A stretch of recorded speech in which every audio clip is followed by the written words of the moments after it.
The apartment was in a rather poor district of the city. Not in poverty, but not somewhere you'd choose to live if you had the choice. Part of a block of 4 apartments, 1 to a floor. Nell and I figured we'd best talk to the neighbors first, to see if they could tell us anything the lady might have left out. Starting methodically, we began by trying the door to apartment A. As we tried the door, it swung open onto a set of rooms which were clearly abandoned. The surfaces had been cleared of everything, and grime and mold were beginning to take over. Never taking anything at face value, Nelladry performed a quick search of the rooms. Not long into the search, she found a fancy piece of paper which had been quickly shoved behind a bookcase. The paper appeared to be blank, but the manner in which it was hidden hinted at a more meaningful fate.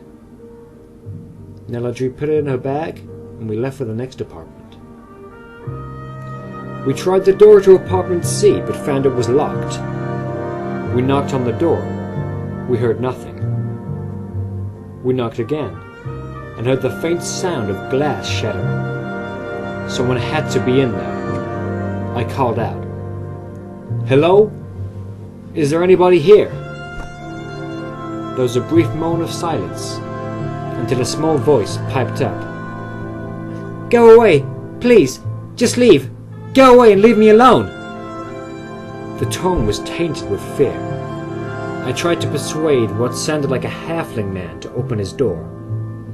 "We're good people. We're here to help." "Well, I don't need any help. Please, just leave me alone." From behind me came Nell's smooth voice. "Aswrathian, stand back out of the way."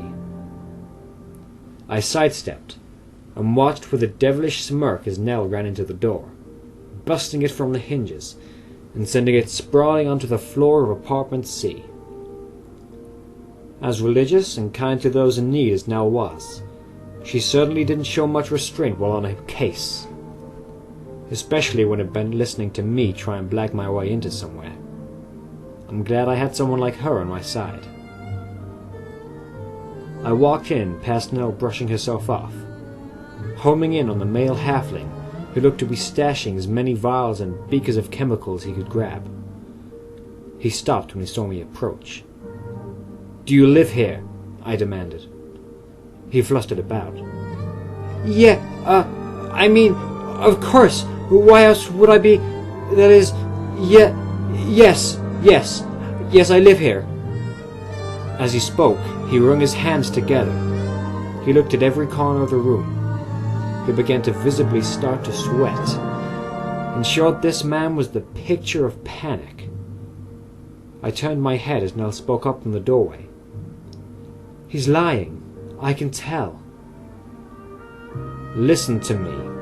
I'm here investigating a murder," I said, turning back. "Now you will tell me, do you live here?"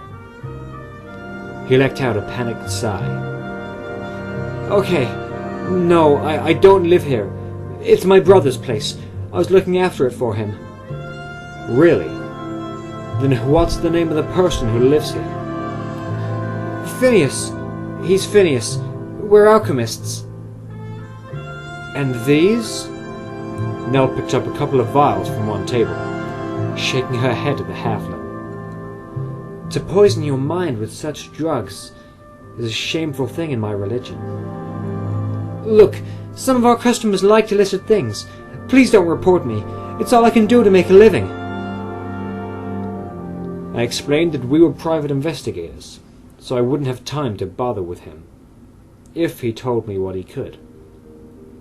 Sadly, all he heard was a scream, and he didn't have the courage to try and help.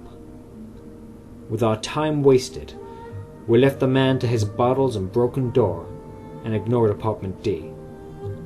It was time to look at the crime scene.